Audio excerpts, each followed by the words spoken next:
Pemirsa, usai mendapat penanganan di rumah sakit, 2 siswa yang menjadi korban tewas robohnya tembok MTS tiba di rumah duka. Ya, sejumlah pejabat diantaranya Anies Baswedan dan Ahmad Riza Patria turut melayat dan berbelasungkawa.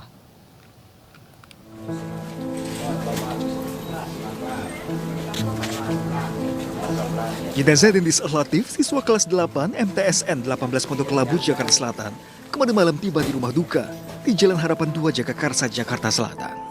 Jenazah Dendis tiba di rumah duka usai mendapat penanganan rumah sakit Prikasih pasca menjadi salah satu korban dalam peristiwa robohnya tembok pagar sekolah.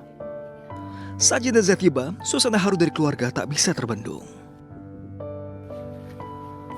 Selang beberapa lama, Gubernur DKI Jakarta Anies Baswedan datang ke rumah duka almarhum Dendis Latif. Kedatangan Anies turut mendampingi Wali Kota Jakarta Selatan, Munjirin, dan Sekretaris Daerah Marullah. Selain melayat, Anies menyampaikan belasungkawa terhadap keluarga yang ditinggalkan. Pemprov DKI Jakarta akan memberikan santunan terhadap 5 siswa yang menjadi korban robohnya tembok sekolah tersebut. Anies juga memastikan memfasilitasi hingga pemakaman untuk 3 korban yang meninggal dunia. Satu adalah santunan untuk keluarga, itu tentu diberikan. Tapi saya harus garis bawahi, sebesar apapun santunan yang diberikan, dia tidak akan pernah bisa menggantikan perasaan ibunya yang kehilangan anak. Tidak akan pernah bisa menggantikan beratnya kehilangan anak. Saya bertemu dengan ibunya tadi. Jadi betul kami akan siapkan santunan. Kami akan bantu fasilitasi apapun yang dibutuhkan keluarga di dalam prosesi sampai tuntas. Sementara di Depok, Jawa Barat, salah satu korban tewas robohnya tembok MTS 19 Pondok Labu, Jakarta Selatan, Dika Syafa Gifari, juga tiba di rumah duka di Pangkalan Jati Baru, Cinere. Kedatangan jenazah siswa kelas 8 ini disambut isak tangis keluarga dan rekan korban. Rekan korban mengatakan, saat itu korban sedang berseluncur saat sedang hujan deras di jam pulang sekolah. Tak lama ia pun mendengar suara retakan tembok dan tak berselang lama, tembok roboh menimpa 5 rekannya.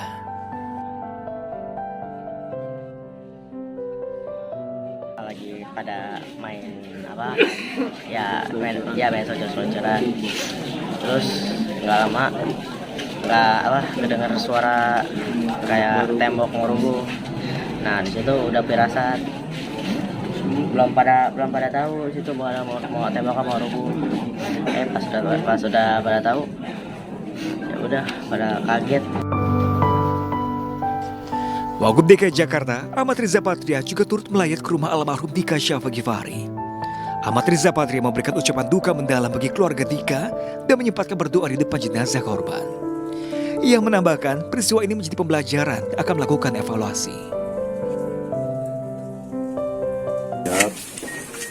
Anak-anak kita ya, ada 3 yang meninggal musibah tembok yang rubuh di sekolah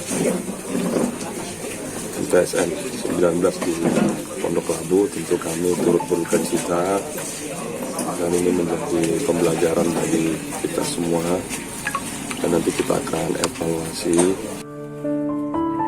Riza juga berpesan agar orang tua dan anak-anak lebih berhati-hati di musim penghujan lantaran rentan terjadi bencana. Dari Jakarta dan Depok, Jawa Barat, Tim Liputan iNews melaporkan.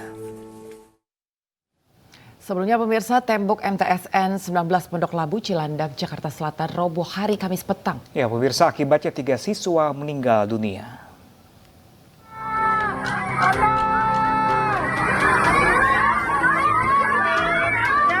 Video amatir merekam sesaat setelah tembok MTS 19 Pondok Labu, Cilandak, Jakarta Selatan roboh.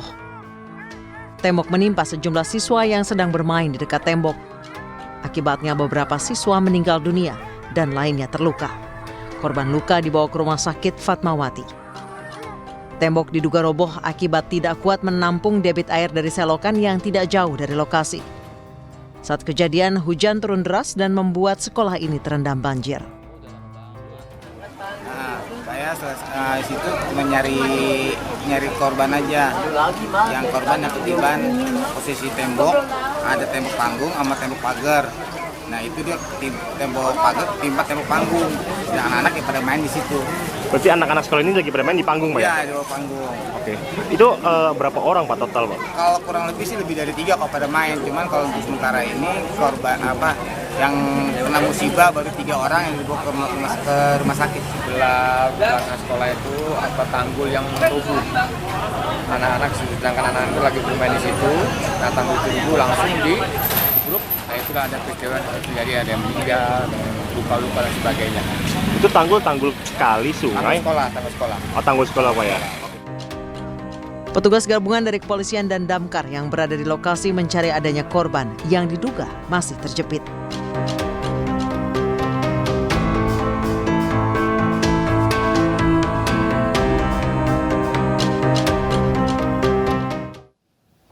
Suasana duka menyelimuti kediaman Dendis Al-Fatih, siswa MTS Negeri 19 Pondok Labu, Jakarta Selatan. Ya, Dendis meninggal akibat tertimpa tembok sekolahnya yang roboh karena diterjang banjir pada Kamis sore kemarin. Sejumlah keluarga, teman sekolah dan guru MTS Negeri 19 Pondok Labu, serta sejumlah pejabat setempat nampak melayat ke kediaman Dendis di Gang Harapan 2, Kampung Kandang, Jagakarsa, Jakarta Selatan pada pagi tadi. Rencananya setelah disemayamkan di kediamannya, jenazah Dendis akan dimakamkan siang ini TPU Kampung Kandang, Jakarta Selatan. Dendis merupakan satu di antara 3 korban tewas akibat robohnya tembok MTS Negeri 19 Pondok Labu, Jakarta Selatan yang terjadi sekitar pukul 14.35 pada Kamis kemarin. Saat kejadian, siswa berusia 13 tahun ini tengah bermain bersama teman-temannya di sekitar tembok di area panggung sekolah.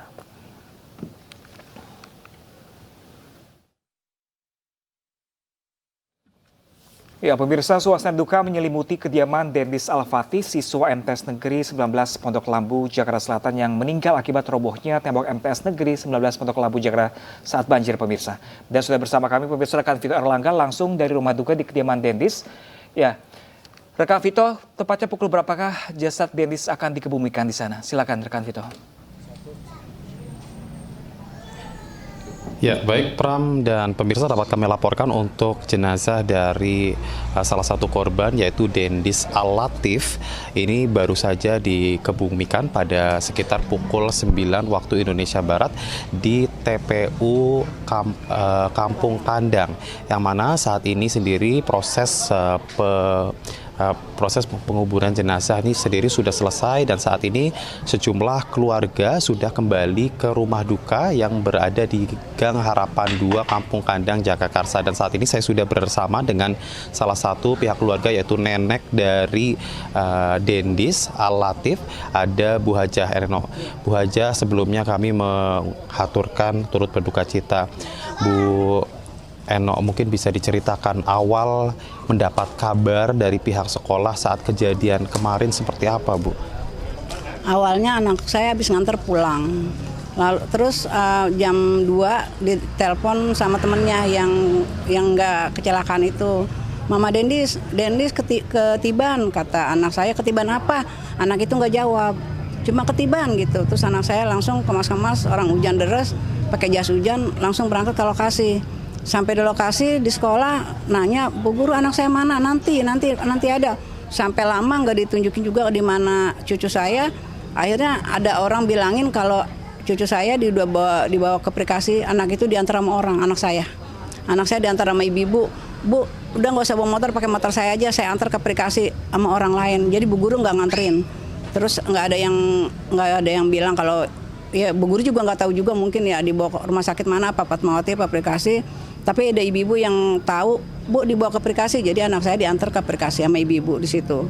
Sampai di Prikasi, cucu saya udah nggak ada. Tapi lukanya dari telinga kanan, hidung, ngeluarin darah banyak, sangat banyak. Orang saya ngelihat ya, banyak banget. Udah, tapi memang udah nggak ada. Tapi untuk penanganannya, itu belum, karena kita nunggu dari kepolisian dulu katanya. Iya, jadi belum ditanganin sama sekali cucu saya, sama sekali belum. Nah, iya. Berarti untuk pemulasaraan jenazah sendiri sudah dilakukan pada pagi hari tadi ya Bu ya. Iya. Dan sejauh ini kan juga memang musibah yang kita juga tidak pernah tahu, dan juga dari Kementerian Agama sendiri kan berencana akan memberikan santunan. Sejauh ini santunan ataupun ini sudah datang dari mana saja, Bu? Pertama dari kelurahan juga udah datang, dari kecamatan juga udah datang, dari wali kota juga, Pak Gubernur juga udah datang. Tadi Menteri Iya sudah datang juga Ibu. Terus dari Mensos juga ada, udah pada datang. Terus dari sekolah juga udah banyak. Kalau boleh tahu keseharian dari Dendis sendiri seperti apa? Apakah Ibu sudah kayak Ibu sebelumnya sudah ada perasaan nggak enak atau sebelum kejadian? Udah saya sama ibunya bilang kenapa ya kita lemes, kata anak saya gitu. Iya, mama juga lemes, kata saya gitu. Ada apa ya gitu? Ya udah kita biasa aja ya. Kenapa lemes ya gitu? Cuma nggak enak aja, badan kita nggak pada enak. Dendis juga sebelumnya memang udah sakit 2 minggu. Berarti sudah ada perasaan ya, Bu ya. Sekali lagi kami turut berduka cita ya, Bu, atas musibah kemarin. Selamat melanjutkan aktivitas kembali, Bu Eno. Terima kasih. Ya, pemirsa, berikut tadi wawancara kami bersama dengan salah satu pihak keluarga dari Dendis Al-Latif, salah satu korban runtuhnya tembok MTS Negeri 19 Pondok Labu, Jagakarsa. Sementara demikian, kembali ke studio. Terima kasih Vito Erlangga yang melaporkan langsung dari kediaman Dendis. Selamat bertugas kembali. Ya, pemirsa, sempat terendam 150 cm pada hari Kamis petang. Banjir yang merendam puluhan rumah di pemukiman Pondok Karya, Mampang Perapatan, Jakarta Selatan dini hari tadi telah mulai surut. Ya, pemirsa, meski berangsur surut, ketinggian air di pemukiman tersebut masih mencapai 80 cm. Petugas Badan Penanggulangan Bencana Daerah atau BPBD DKI Jakarta dini hari tadi disiagakan di lokasi banjir yang berada di pemukiman Pondok Karya, Mampang Perapatan, Jakarta Selatan. Sempat terendam setinggi 150 cm, ketinggian air yang tergenang di permukiman ini mulai surut. Meski debit air berkurang, banjir di permukiman tersebut masih setinggi 80 cm. Kendati demikian, sejumlah warga enggan mengungsi dan bertahan di lantai 2 rumahnya. Mereka percaya banjir yang merendam permukimannya tidak berlangsung lama. Sejumlah warga pun yang ingin menuju ke rumahnya terpaksa menggunakan perahu karet dan yang diantar oleh petugas. Meski di kawasan ini menjadi salah satu lokasi langganan banjir jika musim penghujan tiba, warga berharap Pemprov DKI Jakarta dapat memberikan solusi.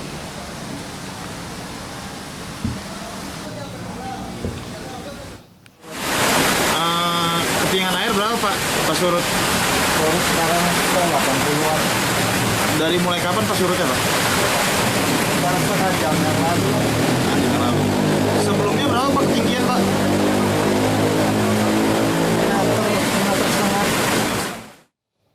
Ya, pemirsa, tidak hanya di ibu kota, pemirsa, banjir juga melanda sejumlah daerah. Ya, di Kabupaten Tangerang, Banten, banjir setinggi 50 cm. Ini juga merendam ruas Jalan Cisoka. Puluhan sepeda motor yang nekat menerobos genangan banjir setinggi 50 cm di Jalan Raya Cisoka, Kabupaten Tangerang, Banten, Kamis malam mogok. Akibatnya para pengendara sepeda motor harus mendorong sepeda motornya yang mengalami mati mesin melintasi banjir sejauh 500 meter.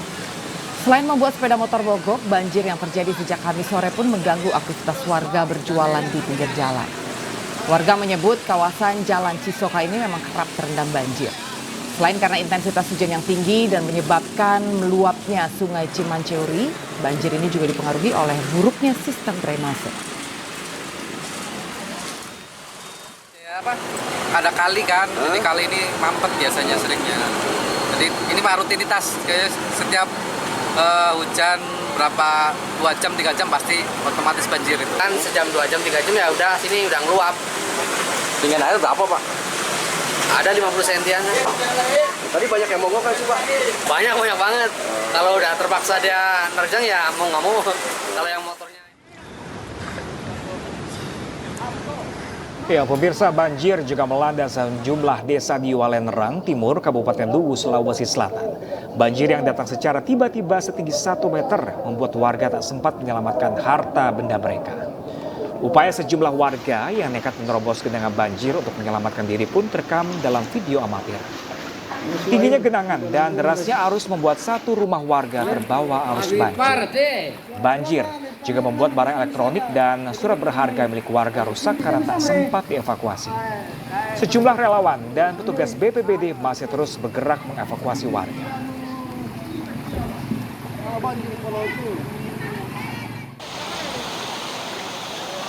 Di Palembang, Sumatera Selatan, banjir juga merendam sejumlah wilayah, salah satunya di ruas Jalan R. Sukamto. Banjir merendam sejumlah kendaraan dan membuat kemacetan panjang. Wali Kota Palembang pun turun ke lokasi dan meninjau aliran sungai hingga ke muara pompanisasi Sungai Bendung. Salah satu penyebab banjir adalah kurangnya tekanan air ke mulut pompanisasi Sungai Bendung akibat sedimentasi yang tinggi. Debit hujan yang tinggi akhirnya membuat saluran drainase meluap dan membanjiri ruas jalan serta pemukiman warga. Harus diperlukan pompa dorong. Jadi di masing-masing nanti daerah aliran sungai yang terhambat karena penyempitan, karena vegetasi, karena ada jembatan. Ini kita harus ada pompa. Sementara itu pemirsa, belasan rumah warga di Jombang, Jawa Timur rusak setelah dihantam angin puting beliung. Ya, selain merusak atap, angin puting juga memecahkan kaca jendela rumah.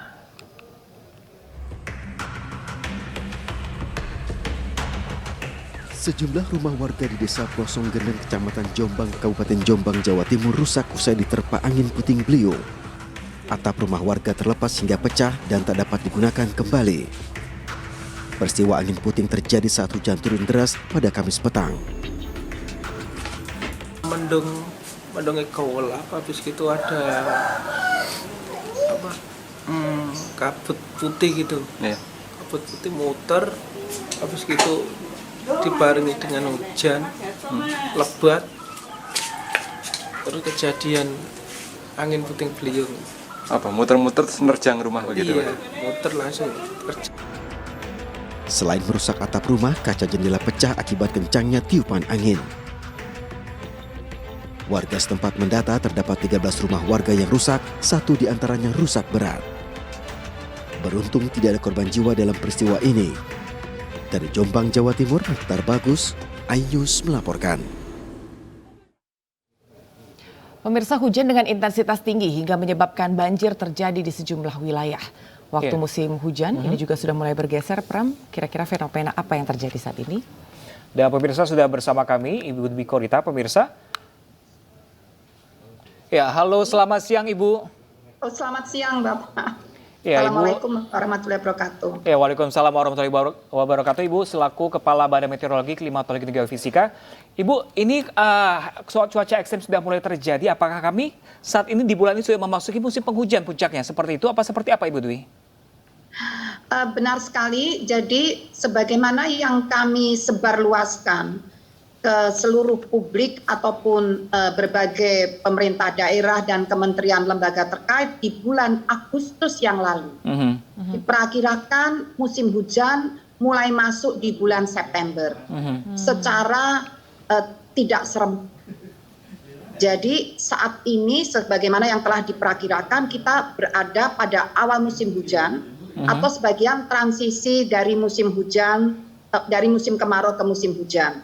Dan itu sering seperti yang kami sampaikan sebelumnya, sering ditandai dengan kejadian cuaca ekstrim, termasuk kilat petir, angin kencang, dan puting beliung. Tidak hanya hujan lebat saja. Jadi memang benar saat ini memang sudah saatnya. Demikian. Oke, kira-kira Ibu untuk perakiraan cuaca sendiri di daerah Jabodetabek secara keseluruhan akan seperti apa ya, Bu? Ini kan bisa sebagai antisipasi begitu untuk warga masyarakat. Baik, berdasarkan pantauan data observasi, radar serta satelit, kemudian juga melihat potensi dari model perakiraan cuaca, menunjukkan bahwa cuaca wilayah Jabodetabek masih cenderung berpotensi hujan intensitas sedang hingga lebat untuk 3 hingga 5 hari mendatang. Potensi hujan terjadi dominan di sore menjelang malam hari di Jakarta Barat, Jakarta Selatan, Jakarta Timur, Kabupaten Tangerang, Kota Tangerang Selatan, Depok, Bogor, Kota Bekasi, dan Kabupaten Bekasi. Demikian. Oke, Ibu Dwi, ini kan banyak warga kita yang beraktivitas di luar ruangan, Ibu. Mungkin untuk mewaspadai, Ibu, ini pukul berapa saja, Bu, yang harus diwaspadai oleh masyarakat, Bu, dengan ada datangnya musim hujan ini? Jadi biasanya terjadinya adalah sore atau siang menjelang sore, dan bahkan bisa sampai malam hari. Kalau masih pagi, umumnya ini masih cerah berawan hingga siang. Tapi nanti setelah pukul, katakanlah menjelang pukul 2 itu sudah mulai di beberapa tempat mulai terjadi hujan. Ada yang mulai sore dan bisa berlangsung sampai malam hari. Intensitasnya sedang hingga lebat. Demikian. Berarti sebenarnya memang perlu diantisipasi untuk aktivitas di luar ruangan sore ke malam ya Bu ya, harus mulai membagi waktu juga yang ingin mobilisasi. Tapi sebenarnya Ibu kalau misalnya dilihat ini sebetulnya fenomena apa Bu? Ya, jadi sebetulnya wilayah Indonesia ini karena posisinya berada di antara dua benua dan dua samudra besar, Pasifik dan Samudra Hindia. Jadi kondisi iklim dan akhirnya cuaca itu sangat dipengaruhi dengan suhu muka air laut. Antara lain ya, terutama suhu muka air laut yang ada di Samudra Pasifik, Samudra Hindia dan di perairan wilayah Indonesia sendiri.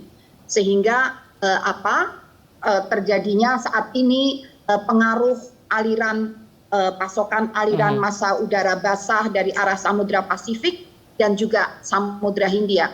Yang sering disebut dari Samudra Pasifik saat ini fenomenanya adalah La Nina lemah. Di Samudra Hindia adalah dipole ya, fenomena IOD, Indian Ocean Dipole. Nah, ini fenomena yang sifatnya regional atau global. Namun secara lokal, secara nasional di wilayah Indonesia yang sangat luas lautannya, ini suhu muka air lautnya kan masih relatif hangat, sehingga juga memacu terjadinya intensitas penguapan air dan pembentukan awan-awan hujan.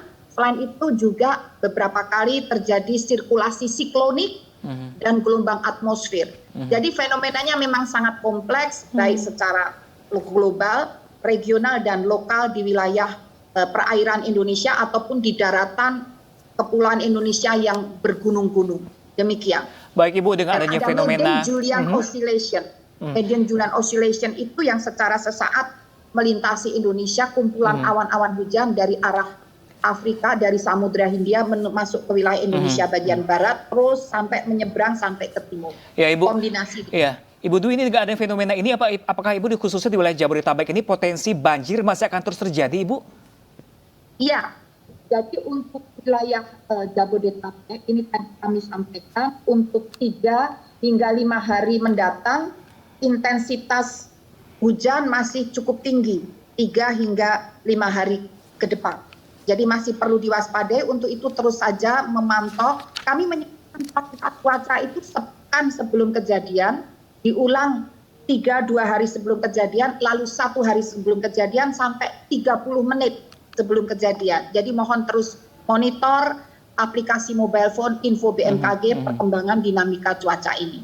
Baik. Terima kasih Ibu Karnawati untuk informasinya. Ini kami juga berharap mudah-mudahan para stakeholder bisa segera menyikapi untuk mengantisipasi banjir dan juga beberapa jalur atau jalan yang stuck.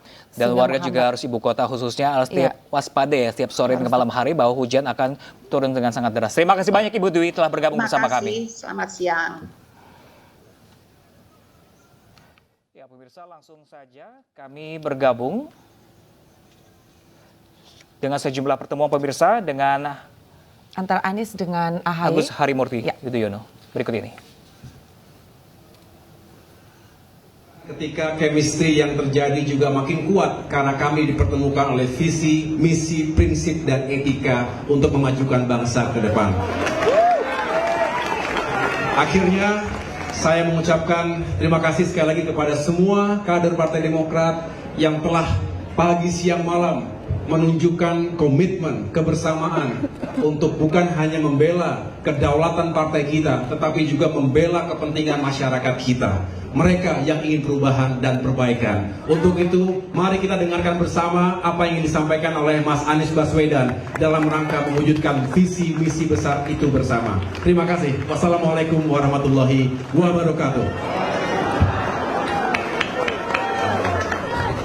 Terima kasih. Assalamualaikum warahmatullahi wabarakatuh. Mas AHY yang saya banggakan, saya hormati, dan saya muliakan. Kita beri tepuk tangan sekali lagi untuk Mas Ahaye. Terima kasih. Seluruh keluarga besar Partai Demokrat, khususnya keluarga besar DPP yang berkumpul pada pagi hari ini, siang hari ini, Mas Ahaye dan semuanya, tadi saya sampaikan, saya merasa sangat terhormat ketika kita merencanakan sebuah silaturahmi, kita akan berdiskusi. Saya membayangkan berjumpa dengan beberapa pengurus. Ternyata beberapanya Demokrat itu luar biasa, luar biasa. Semangat begitu hangat sambutannya. Insya Allah ini penanda bahwa kita siap untuk jalan bersama-sama ke depan.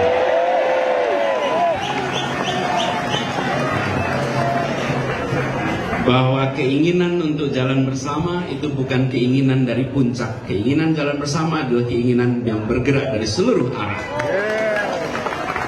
Kita menginginkan Indonesia yang terus-menerus memperbaiki. Setiap fase kita terus melakukan perbaikan. Dan kita ingat bagaimana dalam perjalanan pemerintahan ketika demokrasi dijaga, ketika institusi ditegakkan, ketika transparansi, good governance dipertahankan. Kami melihat Mas Ahaye meneruskan tradisi itu yang dibangun di masa Pak SBY ketika Partai Demokrat pada waktu itu menjadi partai yang memberikan peran dominan. Kita ingin agar tradisi itu terus terjaga. Tradisi menjaga demokrasi, menjaga sportivitas, menjaga kesetaraan di dalam semua aspek. Dan itu juga yang kita banyak bahas selama ini. Jadi dalam diskusi kita ingin berbicara tentang bagaimana ada keberlanjutan atas apapun yang sudah dikerjakan, tapi juga kita harus melakukan perubahan untuk kebaikan bagi semuanya. Dan ini tadi disampaikan tidak mungkin dikerjakan sendirian. Tidak mungkin dikerjakan sendirian. Ini harus dikerjakan bukan 1 orang, bukan 2 orang, bukan 5 orang, bukan 10 orang. Ini perlu dikerjakan berjuta-juta orang secara bersama-sama. Karena itulah silaturahmi pada pagi hari ini bukanlah sebuah akhir. Ini insya Allah menjadi awalan baru. Awalan baru. Tapi juga ini bukan hal yang baru. Karena seperti disampaikan, kita berinteraksi sudah amat panjang. Ketika Mas Ahaye masih berada di tugas TNI, saya berada di kampus, kita sudah berinteraksi. Begitu juga dan begitu banyak teman-teman di jajaran kepengurusan Partai Demokrat. Kita berinteraksi panjang. Tapi justru karena interaksi panjang itu terbangun intimasi, terbangun trust. Ketika ada kepercayaan, ada kedekatan, maka perjalanan panjang bisa kita lewati bersama-sama. Nah, sekarang saya sampaikan tadi memulai awalan baru. Bukan baru, ini awalan yang baru. Karena kita sudah berjalan selama ini bersama-sama, insya Allah dengan obrolan yang kita sudah lakukan tadi, insya Allah nanti kita akan ada kelanjutannya. Dan harapannya kelanjutannya itu akan membuat arah untuk kemajuan Indonesia yang lebih baik ke depan. Kita semua sedang dalam percakapan apa yang sudah dilakukan oleh Partai Nasdem. Sekarang kita berbicara juga dengan teman-teman di Demokrat. Insya Allah nanti percakapan juga meluas dengan PKS yang mudah-mudahan nanti membangun sebuah aliran baru di dalam kita membangun Indonesia yang lebih baik. Percakapan ini semua bagian dari tanggung jawab kita. Kita memiliki tanggung jawab yang sama untuk membuat Indonesia lebih baik. Dan kita semua ingin menjalankan amanat ini, apapun amanat yang diembankan dengan sebaik-baiknya. Saya ingin sampaikan sekali lagi, Mas Ahaye yang saya hormati dan seluruh keluarga besar DPP Demokrat. Saya menyampaikan terima kasih, apresiasi. Sebuah awalan baru yang amat mengesankan. Insya Allah ini benar-benar memperkuat ikatan silaturahmi kita, memperkuat komitmen bersama kita, memperkuat ikhtiar kita untuk kita bisa bersama-sama membuat Indonesia kita menjadi lebih baik. Terima kasih, demikian bisa saya sampaikan. Kurang lebih mohon maaf. Assalamualaikum warahmatullahi wabarakatuh.